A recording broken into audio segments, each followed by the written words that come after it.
সুব্রতা, আমার মুক্তি চাই তোমার থেকে। আমি পিতা হতে চাই, যেই সুখ আমি তোমার সাথে বন্দি অবস্থায় একদমই পাবো না।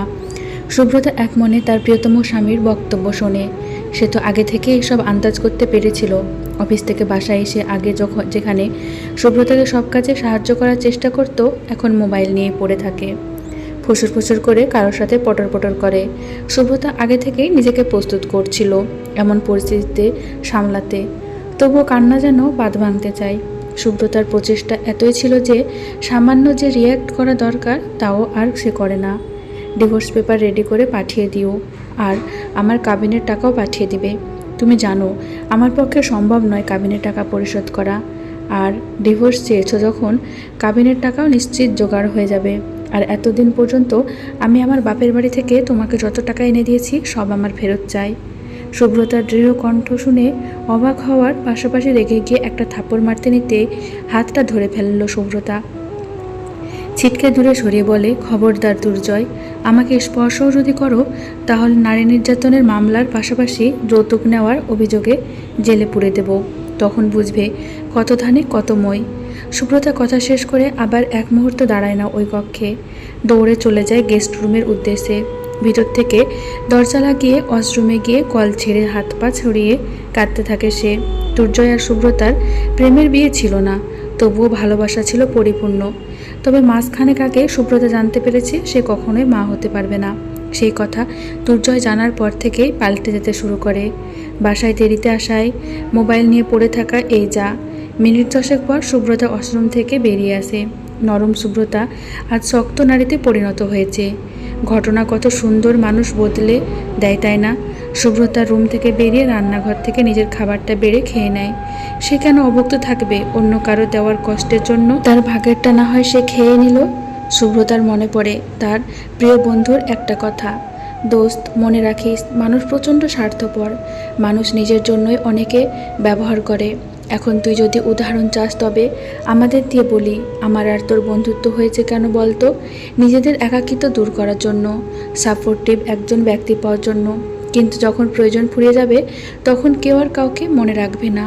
যেমন এখন তুই নতুন বন্ধু পেয়ে আমাকে আর আগের মতো সময় দিস না। শুভ্রতার চোখ বেয়ে আবারও অশ্রু গড়িয়ে পড়ে। দুর্জয় ওখান দিয়ে যাচ্ছিল। শুভ্রতাকে কাঁদতে দেখে বলে, ন্যাকামি বন্ধ করো, তোমার টাকা তুমি পেয়ে যাবে। শুধুমাত্র তুমি চলে গেলেই বাঁচি, আমিও আমার উত্তরাধিকার পাবো। শুভ্রতা চোখের পানিটা মুছে বলে, আমার চোখের পানি এতই মূল্যহীন নয় যে তোমার জন্য কাঁদবো। আমি তো কাঁদছি আমার প্রিয় বান্ধবীর কথাগুলো মনে করে। শুভ্রতা খাওয়া শেষ করে চলে যেতে নিলেই দুর্জয় বলে ওকে খাবার দিতে। তা শুনেও না শোনার ভান করে রুমে গিয়ে দরজায় খিল লাগায় শুভ্রতা। টেবিলের উপরে সব খাবার রাখা আছে, তবে দুর্জয়কে প্রতিদিন খাবার বেড়ে দিতে বলা দুর্জয়ের অভ্যাস এবং যা শুভ্রতা তৈরি করেছে। মোবাইল ফোন হাতড়ে প্রিয় দিয়ে সেভ করা নাম্বারে কল দেয় শুভ্রতা। আসসালামু আলাইকুম, কেমন আছেন? পর হয়ে গেছে বুঝি? পর তো সেদিনই হয়েছিলি যেদিন আমাকে অবজ্ঞা করে ওদের সঙ্গ দিয়েছিলি। দোস্ত, তুই ঠিক ছিলি। শুভ্রতা কেঁদে দেয়। এই একটা মানুষের কাছে একেবারে খোলা বইয়ের মতো শুভ্রতা। প্রেয়সী শুভ্রতাকে কাঁদতে দেখে সব ভুলে বেকুল কণ্ঠে শুভ্রতাকে কনসোল করার চেষ্টা করে।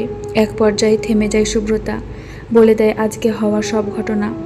প্রেয়সী শুভ্রতাকে সাহস যোগায়, তবে বলে সংসার টিকিয়ে রাখার কথা, কেননা তোমায় সবার সংসার ভেঙে বেরিয়ে আসার কথা বললেও একবার যদি তুমি ডিভোর্সি পদবি পাও তবে আর রেহাই নেই তোমার। হিংস্র জন্তুরূপী মানুষগুলো ডিভোর্সি নারীদেরই যে বেশি টার্গেট করে, যা প্রেয়সীর অজানা নয়। ওর বড় বোনের ডিভোর্স হওয়ার পর সে সুইসাইড করেছিল। মানুষের কুপ্রস্তাব থাকে বাঁচতে দেয়নি, তাই তো প্রেয়সী চায় না শুভ্রতার সাথে এমন হোক। প্রায় 1 মাস পর আদালত চত্বরে বসে আছে শুভ্রতা। ডিভোর্স হয়েছে বেশ অনেকক্ষণ, এখনও নিশ্চুপ সে। প্রেয়সী খাদে হাত রাখতেই হুমড়ি খেয়ে পড়ে ওর উপর শুভ্রতা। বলে না, বিপদের সময় জানিয়ে দেয় কে বন্ধু আর কে বন্ধুরূপী। শুভ্রতাও এখন বুঝতে পেরেছে। শুভ্রতা ওর আরও ক্লোজ ফ্রেন্ডসদের কাছে সাজেশন চেয়েছিল, তারা সবাই ডিভোর্স দিয়ে বেরিয়ে আসতে বলেছিল। তবে শুভ্রতা প্রেয়সীর কথায় গুরুত্ব দিয়ে এতদিন পড়েছিল। তবে অন্যান্য ফ্রেন্ডদের যখন ডিভোর্সের ডেটের কথা জানানো হলো, তারা নিজ নিজ ব্যস্ততা দেখিয়ে না করে দিল। সেখানে প্রেয়সী নিজের গুরুত্বপূর্ণ মিটিং পোস্টপোন করে এসেছে। শুভ্রতার পরিবার তাকে গ্রহণ করতে অস্বীকৃত জানায়, ফলে প্রেয়সীর সাথেই চলে যায় শুভ্রতা।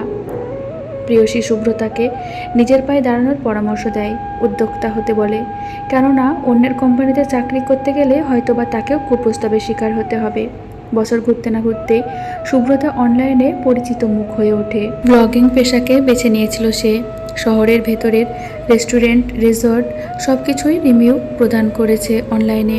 সত্যি কথা প্রচার করার সকলের প্রিয় মুখ শুভ্রতা। নিজের পায়ে দাঁড়ানোর পর সবাই যেন এক পলকে ভুলে গেল শুভ্রতা ডিভোর্সি। ওকে ইগনোর করা ফ্রেন্ডরাও যেন ফ্রি হয়ে গেল ওর সাথে কথা বলতে। তবে শুভ্রতা আর আগের মতো ভুল করেনি, প্রেয়সীর স্থান কাউকে দেয়নি।